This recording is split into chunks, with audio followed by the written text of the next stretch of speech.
Welcome student. Six स्टँडर्डचा जो academic year 2026-27 मध्ये syllabus change झालेला आहे.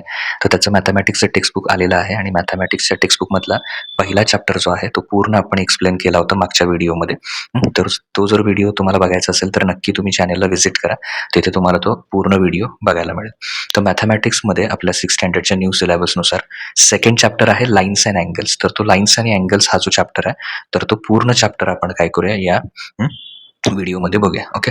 तर याच्यामध्ये पहिला पार्ट आहे रिव्हिजन. तर त्याच्यामध्ये जे डिस्कशन आहे ते पहिला बघूया. Geometrical shapes and basic concepts are used in designing any playground. कुठलं पण प्लेग्राऊंड असेल तर त्याच्यामध्ये तुम्ही रेक्टँगल किंवा स्क्वेअर किंवा लाईन सेगमेंट्स, सर्कल, तर अशा सगळे जे जॉमेट्रिकल शेप्स आहेत तर ते काय करतो आपण यूज करतो प्लेग्राऊंडवर. तर इथे दिलेलं आहे आपल्याला the adjacent picture shows kabaddi field being designed. तर कबड्डीचं ग्राउंड तुम्ही बघितलं असेल तर कबड्डीच्या ग्राउंडमध्ये आपण असे सगळे जे तुमचे स्पोर्ट्स टीचर आहेत तर त्यांच्यानुसार ते जसं सांगतात तर तेवढ्या डिस्टन्सनुसार तुम्ही हे काय करता, मेजरमेंट घेता सगळे आणि मग हे प्लेग्राऊंड तयार करता. Some basic geometric concept have been used in designing it. तर बऱ्याच जॉमेट्रीच्या कन्सेप्ट याच्यामध्ये काय होतात, यूज होतात. जसं की हा रेक्टँगल ड्रॉ केलेला आहे. ओके. देन त्याच्यामध्ये काही सेगमेंट्स असे मध्ये जॉईन केलेले आहेत. तर या सगळ्याचा त्याच्यामध्ये यूज होतो. की जसं की पॉईंट आहे, त्याच्यानंतर लाईन आहे, प्लेन आहे. तर ह्या सगळ्या कन्सेप्टचा त्याच्यात यूज होतो. Now we will study the basic concepts. Point, line, point म्हणजे काय, dot, simple, line and plane. These elements will be help us to understand the design and analysis of various shapes in geometry. जर का तुम्हाला point कळाला, line कळाली, plain असेल, तर ह्या सगळ्या गोष्टी जर कळाल्या तर जॉमेट्रीमध्ये जसे की ट्रायंगल आहे, स्क्वेअर आहे, रेक्टँगल आहे, या सगळ्या गोष्टी, तर जे जॉमेट्रीमध्ये जेवढे शेप्स आहेत त्या सगळ्या शेप्सच्या प्रॉपर्टी स्टडी करताना या बेसिक ज्या आहेत, बेसिक एलिमेंट्स आहेत ते तुम्हाला माहिती असणं गरजेचं आहे आणि तेच आपण ह्या चॅप्टरमध्ये बघणार आहे. म्हणून आपल्या चॅप्टरचं नेम आहे lines and angles. So understand. आता आपला पॉईंट आहे. ओके. पॉईंट म्हणजे काय ते पहिल्यांदा आपण बघणार आहे आणि त्याचा अंडरस्टँड म्हणजे आता हे आपल्या सिलेबसचा पार्ट स्टार्ट होतो. Place a sharp pencil. एक शार्प पेन्सिल घ्या on a paper. Make a mark. तर तुमचा एखादा पेपर घ्या आणि असा एक डॉट काय करा त्याच्यावर.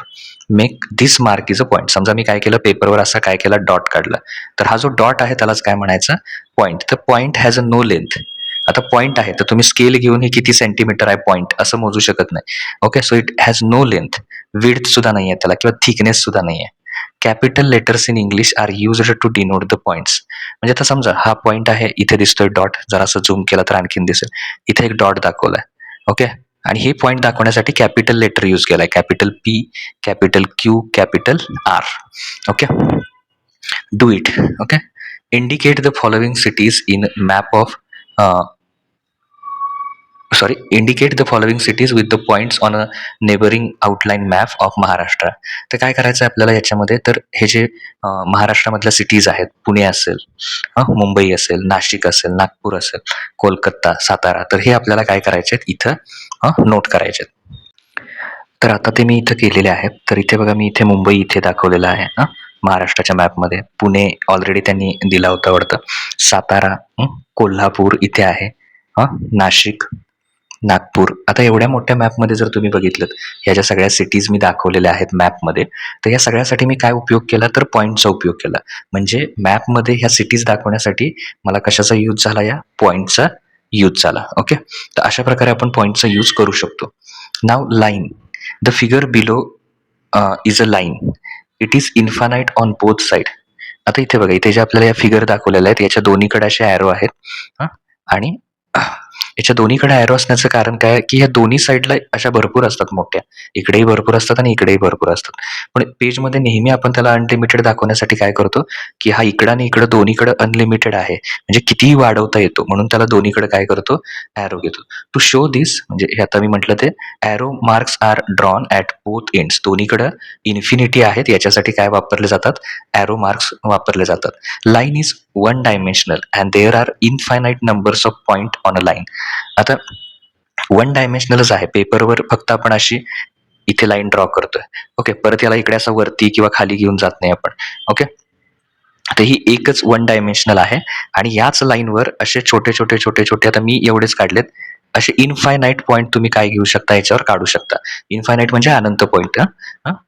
points on a line. The name of the line is written by using any 2 points on a line. For example, the name of line in adjacent figure is line DE or ED. आता बघा याच्याच लाईनवरचे मी 2 point घेतले. समजा त्याचं name E आणि D आहे. तर ह्या लाईनचं name काय होणार हे मी असं लिहिणार, लाईन ED, किंवा असंही लिहू शकता line DE. Okay. Sometimes the name of line is also written using single letter in the lower case. तर स्मॉल लेटर्समध्ये पण काय करता येतं दाखवता येतं. जसं की इथं स्मॉल एमने काय केलं दाखवलंय, आणि त्यासाठी असं लिहावं लागतं लाईन एम, लाईन एन. म्हणजे लाईनचे नेम लिहायचे 2 प्रकार आहेत. जे पहिला सांगितलं तो लाईन ED किंवा सिंगल लेटर्स, पण तिथे स्मॉल लेटर्स वापरायचे, लाईन एम, लाईन एन. आता त्याच्या पुढे दुसरा आपल्याला कन्सेप्ट शिकायचा आहे, collinear and non collinear point. Take a point on a paper, draw the line passing through it. How many such a line can be drawn. एक paper घेतला, त्या पेपरवर तुम्ही एक पॉइंट ड्रॉ केलात, तर त्याच्यातून जाणारे आपण अशा किती लाईन काढू शकतो, तर कितीही लाईन काढू शकतो अशा. ओके, अशा भरपूर लाईन आपण काढू शकतो त्या पॉइंट मधून जाणाऱ्या. त्यामुळे याचा आन्सर किती येणार, अनलिमिटेड म्हणजेच काय लिहायचं, इनफायनाईट. ओके, अशा आपण इनफायनाईट लाईन काय करू शकतो त्याच्यातनं काढू शकतो. Now take 2 point on a paper. आता काय करायचं, पेपरवर 2 पॉइंट घ्यायचे, draw a lines passing through both points. दोघांमधनं जाणारी लाईन ड्रॉ करायची. How many such lines can be drawn. अशा किती लाईन्स काढता येतील. तर समजा मी असे 2 पॉइंट घेतले पेपरवर, तर याच्यातून जाणारी मला दोघांच्या मधनं जाणारी फक्त सिंगल, ओके, म्हणजे ओनली 1, एकच लाईन काय करता येईल, ड्रॉ करता येईल. Okay. Take 3 points on a paper, how many lines can be drawn through all 3 points. आता समजा एखाद्यानं असे सलग, जसं की इथे सरिताने काढले 3 लाईन्स 3 पॉइंट्स असे सलगच आहेत, तर ह्यातून जाणारी एकच लाईन काढता येईल. ओके, 1. आता इथे काय केलं, इथे 3 लाईन्स हे आहेत, तर take a 3 points on a paper, how many lines can be drawn through all 3 points. आता मी समजा ही लाईन अशी काढली, तर फक्त याच्यातून P आणि R जाणार, Q साईडला राहणार, पण त्यांना काय पाहिजे, तिघांमधून जाणारी काय पाहिजे, लाईन पाहिजे. तर असं आपल्याला ड्रॉ करता येणार नाही. ओके, तिन्ही पॉइंट मधून एकाच वेळी जाणारी लाईन ड्रॉ करता येणार नाही. पण इथे तिन्ही पॉइंट्स असे, सॉरी जस्ट मिनिट, इथे एक सलग असल्यामुळे असे आपण लाईन ड्रॉ करू शकलो. ओके, तर तीच कन्सेप्ट आता आपल्याला इथे शिकायची आहे, नॉन कोलिनियर आणि कोलिनियर. तर इथे only 1 line can be drawn through the all 3 points by Sarita. सरिताला काय करता येईल, एक लाईन ड्रॉ करता येईल. No line can be drawn to passes all 3 points can be drawn by Afroz. अफरोजला मात्र काय करता येणार नाही, एकही लाईन ड्रॉ करता येणार नाही तिघांमधून जाणारी, कारण ह्या दोघांना घेतलं तर हा शिल्लक राहतोय, या दोघांना घेतलं तर P शिल्लक राहतोय. Okay. If single line is pass through 3 or more such points, then they are called collinear points. Okay, जर असे पॉइंट आहेत आणि त्या पॉइंट मधून जाणारी जर आपल्याला एक लाईन ड्रॉ करता आली, तर समजा ह्या पॉइंटची नावं आहेत A, B आणि C, तर A, B, C यांना काय म्हणायचं, कसले पॉइंट, कोलिनियर पॉइंट. ओके. आणि जर का समजा असे ड्रॉ करता आले नाहीत, कारण ते पॉइंट एका लाईनवर नसणार आहेत, तर समजा हा PQR आहे, तर PQR यांना काय म्हणायचं, नॉन कोलिनियर पॉइंट. कसले पॉइंट्स म्हणायचं, नॉन कोलिनियर पॉइंट्स, कारण त्यांच्यामधून जाणारी एकच लाईन आपल्याला ड्रॉ करता येणार नाही. ओके, ते केल्यानंतर आता पुढे इथे बर्ड्स एक्झाम्पल दिलं, bird seated on a cable. तर बघा हे तिन्ही एकाच याच्यावर बसलेत, एका लाईन मध्ये आहेत, म्हणजे हे कोलिनियर आहेत. हा एक उडून गेलाय तिथून, म्हणजे हे नॉन कोलिनियर आहेत. हे नॉन कोलिनियर आहेत आणि हे काय आहेत, कोलिनियर.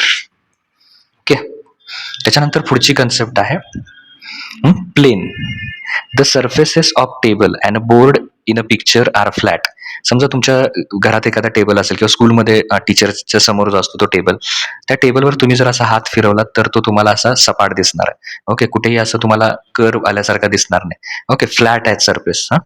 तसंच हा जो बोर्ड आहे, बोर्डवर सुद्धा बघा तुम्ही हात फिरवल्यावर तो तुम्हाला फ्लॅट जाणवणार आहे. तर अशा these flat surfaces are parts of infinite on all sides. तर ऍक्च्युली हे जे फ्लॅट सरफेसेस असतात, तर समजा त्यांनी इथे एक शब्द वापरलाय, part of surfaces that infinite. खरं तर आता समजा मी असा हा ड्रॉ केला फक्त इमॅजिन करण्यासाठी, हा इकडे पण भरपूर वाढतोय, इकडे पण भरपूर वाढतोय, असं करा, जसं लाईन वाढते तसं हे चारी बाजूला वाढतायत असं करा. तर हा जो टेबलचा सरफेस आहे त्याचाच एक पार्ट आहे, त्याच्यापासूनच बनलेला आहे. म्हणजे या इन्फानाईट सरफेस मधलाच हा एक सरफेस आहे. इथं बोर्डचं सुद्धा तसंच आहे. मी एक इमॅजिनरी असं एक काढतो आणि समजा हे रेडने दाखवतो. Just a minute. ओके. तर समजा हा इकडेही भरपूर आहे, इकडेही साईडला भरपूर वाढतोय खाली आणि वरती. तर त्याचाच हा बोर्ड हा काय पार्ट आहे. So a flat surfaces that is infinite all side. Just a minute. Okay. आता ही मेन डेफिनेशन आहे आपली. A flat surfaces that is infinite on all sides is a plane. जो सगळीकडने काय आहे, इन्फानाईट आहे. हं? जसं लाईन दोन्ही बाजूला काय असते, लाईन ही इकडे पण इन्फानाईट असते, इकडे पण इन्फानाईट. तसा हा जो सरफेस आहे तो वरच्या बाजूला सुद्धा इन्फानाईट असतो, खाली सुद्धा इन्फानाईट असतो. हा, इन्फानाईट म्हणजे अनंत. हा, इन्फानाईट असतो. तर त्या सरफेसला काय म्हणायचं, तर प्लेन म्हणायचं. The name of plane is indicated by capital letters in English. तर प्लेन जर तुम्हाला त्याचं नेम द्यायचं असेल, त्याला नाव द्यायचं असेल, तर त्याच्या एका कॉर्नरला काय लिहायचं, ई. हा, प्लेन प्लेन ई असं म्हणायचं. सो ओव्हरऑल काय म्हणणार आपण, point, line and the plane are basic concept in geometry. Geometry जर तुम्हाला शिकायची असेल तर तुम्हाला ह्या कन्सेप्ट क्लिअर पाहिजेत. पॉइंट इज सिम्पल, लाईन हे अशा प्रकारे, आणि हा इन्फायनाईट सरफेस म्हणजे चारी बाजूंनी वाढणारा फ्लॅट सरफेस म्हणजे काय, प्लेन. तर या बेसिक कन्सेप्ट आहेत जॉमेट्री मधल्या. ओके. नाव नेक्स्ट वन, सेगमेंट. तर सेगमेंटमध्ये इथे जर तुम्ही बघितलं, डू इट म्हणून आहे. Draw a line X on a paper. पेपरवर काय काढायचं, एक्स ही लाईन काढायची. Take point P and Q on a line X. त्याच्यावर कुठले कुठले पॉईंट्स घ्यायचे, पी आणि क्यू घ्यायचे. The part of line from the point P to point Q. P पासून ते क्यू पर्यंतचा एवढाच पार्ट घ्यायचा आपण, हा मधला, is called line segment. Line infinite आहे. ओके, लाईन दोन्हीकडे इन्फायनाईट आहे, पण काय केलं आपण, त्याच्यावरचे 2 पॉईंट घेतले, पी आणि क्यू, आणि त्याचा जो मधला पार्ट आहे, ओके, त्याला म्हणायचं लाईन सेगमेंट, म्हणजे लाईनचा तुकडा, हा segment. This segment is called a segment P Q और line segment Q P. P Q किंवा क्यू पी कसंही म्हणा, सेगमेंट म्हणा, लाईन सेगमेंट म्हणा, हा, पी क्यू म्हणा किंवा क्यू पी म्हणा, किंवा लिहिताना थोडक्यात कसं लिहायचं त्याचं नाव, सेगमेंट पी क्यू. म्हणताना सेगमेंट म्हणायचं, पण शॉर्ट मध्ये लिहायचं सेग पी क्यू. ओके, और क्यू पी. तर हे आता आपण इथं काय केलं, हे फाइंड आउट केलं इथे. तर ही झाली सेगमेंटची डेफिनेशन. जो लाईनचा एक छोटासा पार्ट आहे, तुकडा आहे, त्याला म्हणायचं segment. Take 2 points A and B on a paper, connect them different way. There are many ways to get from A to B, the shortest of which is the line segment A B. बघा, A पासून बी पर्यंत जायचं आहे तर तुम्ही असं एक काढू शकता, एखादा एखादा असा काढू शकता, इकडून काढू शकता असा, किंवा इथनं असा काढू शकता. तर या सगळ्यामध्ये सगळ्यात शॉर्टेस्ट कोण आहे, ए टू बीचा line segment A B. Okay. त्याच्यानंतर पुढची कन्सेप्ट आहे ray. Understand. Okay. Ray. A ray is a part of a line. A ray is a part of a line that start from a point and extended indefinitely in a one direction. बघा, रेला दोन्हीकडे arrow असत नाही. Okay, एका साईडला काय असतो, start असतो म्हणजे पॉइंट असतो, आणि दुसऱ्या साईडला तो इनफायनाईट असतो, म्हणजे दुसऱ्या साईडला त्याला काय असतो, ॲरो. ओके, थोडक्यात काय, रे म्हणजे काय, एकाच साईडला डॉट आणि एका साईडला ॲरो, म्हणजे एका साईडला त्याचा स्टार्टिंग पॉईंट असतो, दुसरीकडे त्याचा एंड पॉईंट कुठला असत नाही. तर एक ॲरो असते, म्हणजे इकडे तो इनफायनाईट असतो, कितीही वाढवला तरी तो संपत नाही. त्याला म्हणायचं रे.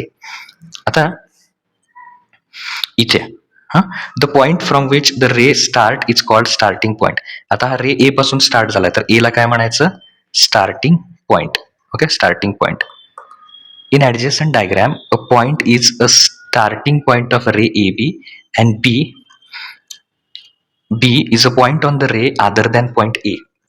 आता इथे बघा, पॉइंट ए ला स्टार्टिंग पॉइंट म्हटलं, and point B is on the ray other than point B, other than point A. A सोडून दुसरा कुठला तरी पॉइंट कुठला आहे, बी म्हणायचं. The ray is read and return from the starting point. हा, तुम्ही रे ए बी म्हणू शकता. जसं सेगमेंटला तुम्ही ए बी म्हटलं काय किंवा बी ए म्हटलं काय, सेगमेंटच्या बाबतीत चालतंय. पण रे मध्ये तुमच्याकडे एकच ऑप्शन आहे, स्टार्टिंग पॉईंट कुठला आहे, ए, आणि मग त्याच्या पुढचा पॉईंट ए बी. तुम्ही नॉट बी ए असं म्हटलंय बघा इथे, म्हणजे तुम्ही रे बी ए याला म्हणू शकत नाही, कारण याचा स्टार्टिंग पॉईंट कोण आहे, स्टार्टिंग पॉईंट आहे त्याचा ए. त्यामुळे ए पासूनच आपण काय करायला पाहिजे, स्टार्ट करायला पाहिजे. ओके, तर ही कन्सेप्ट रेची लक्षात ठेवा. आता आपण प्रॅक्टिस सेट 2.1 जो आहे, तर प्रॅक्टिस सेट 2.1 मधले जे सगळे क्वेश्चन्स आहेत ते बघूया. 2.1 तर त्याच्यामध्ये क्वेश्चन नंबर 1 आहे, look at the adjacent diagram. He diagram किंवा ही फिगर बघायचे and write the names of the terms given below. तर जे जे पॉईंट्स दिलेत किंवा जे जे टर्म्स दिलेले आहेत सगळ्यात ते इथं लिहायचे. आता तुम्ही काय करू शकता, तर 1 बाय 1 इथे नोट करून घ्या. तर फर्स्ट वन आहे पॉईंट्स. तर कुठले कुठले पॉईंट्स आहेत? Point D, okay, point E, point O, point C, point A, point B. तर काही पॉईंट्स मी इथे लिहितो. प्रत्येक वेळी लिहिताना असं पॉईंट लिहायचं. Point D, okay, point E, त्याच्यानंतर पॉईंट ओ, हा जो ओ आहे अशाच पद्धतीने लिहा. पॉईंट ए, पॉईंट बी आणि पॉईंट सी. तर इथे सगळे लिहून काढा. दुसरं लिहायचं आहे लाईन सेगमेंट. लाईन सेगमेंट म्हणजे कुठल्या कुठल्या दाखवता येतील, तर इथे आपल्याला जस्ट मिनिट, हे लाईन सेगमेंट डीई, थोडक्यात असं लिहू शकता तुम्ही. सेगमेंट, पूर्ण सेगमेंट लिहा किंवा शॉर्ट फॉर्म मध्ये सेग डीई लिहिलं तरी चालेल. ओके, लाईन सेगमेंट लिहितोय आपण. दुसरा तुम्ही ही पण सेगमेंट घेऊ शकता, segment AO, okay, segment AO, segment EO, EO.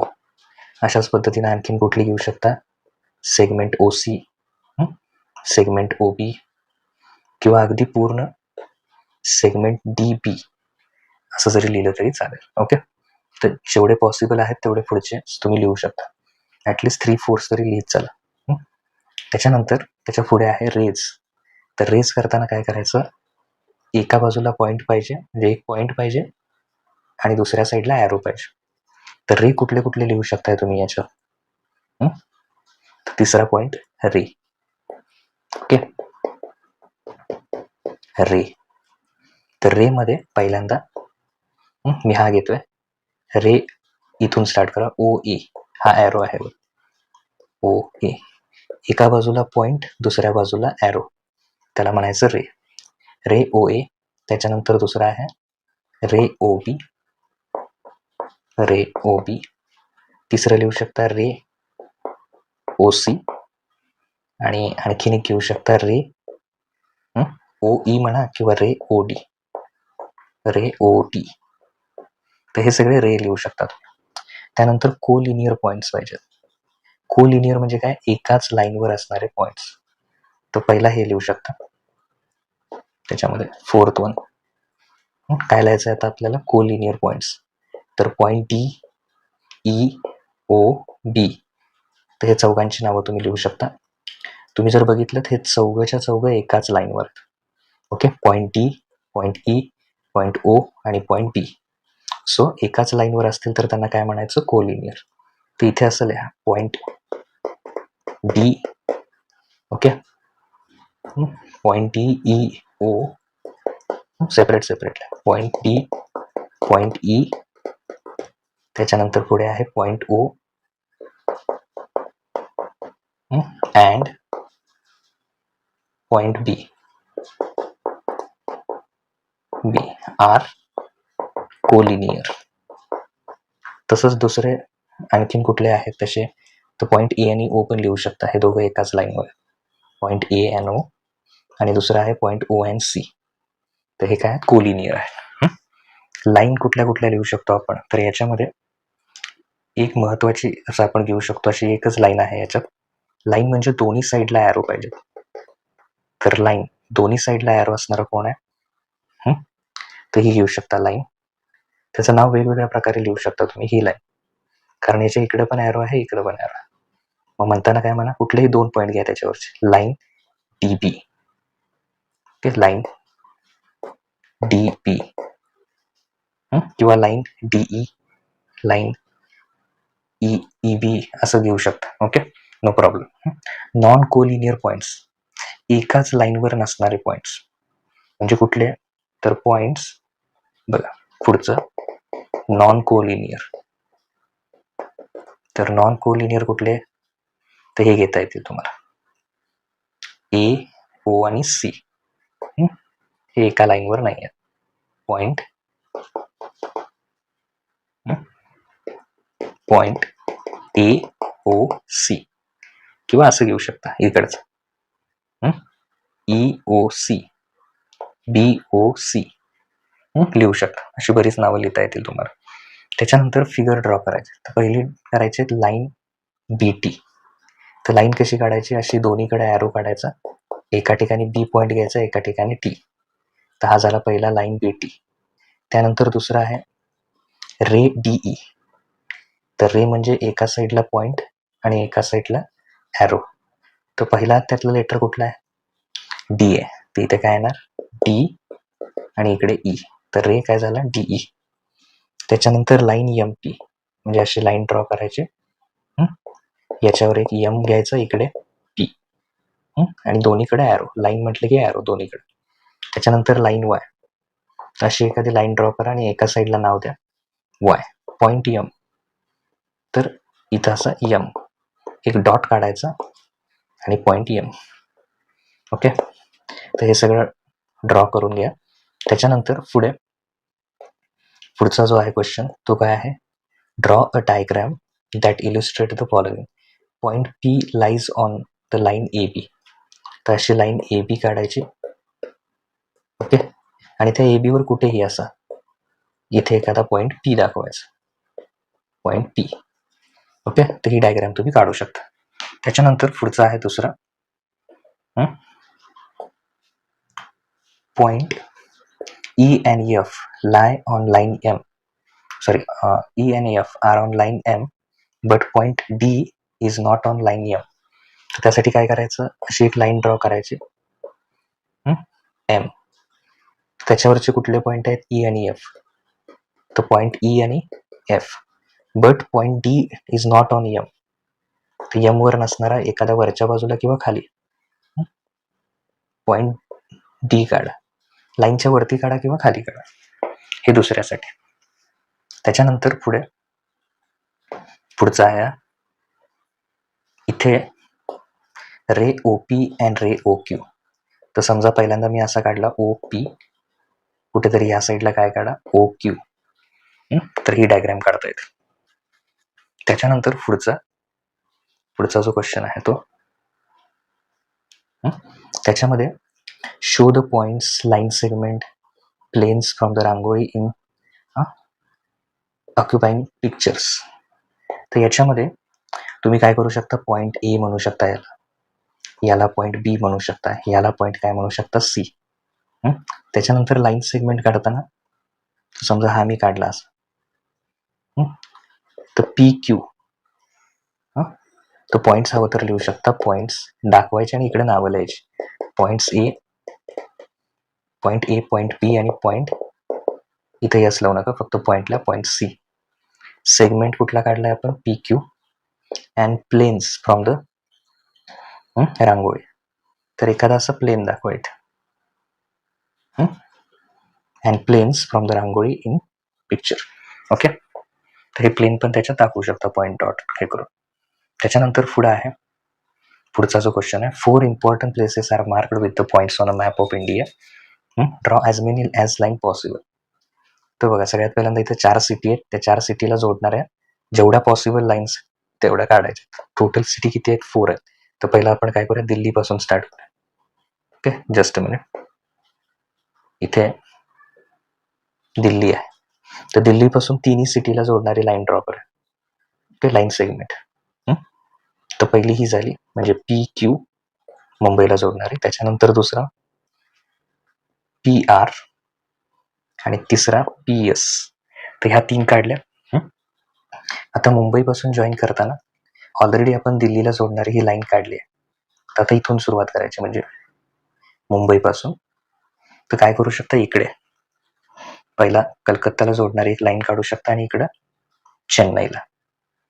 Okay, आता जर का आपण चेन्नईचा विचार केला तर इथे चेन्नईपासून बाकी सगळीकडे लाईन जोडलेली आहे, तर ही किती झाली, 1. आणि कलकत्त्याला आता काहीच शिल्लक राहिलेलं नाही. तर म्हणजे पहिल्यांदा किती लाईन, 3 लाईन्स दिल्लीच्या, मुंबईच्या 2, राहिलेल्या 2 काढल्या, आणि शेवटी चेन्नईची 1. तर टोटल किती झाल्या, 6. Okay, so we can draw, असं लिहायचं, we can draw 6 line segment. किती काढू शकतो, अशा 6. ओके,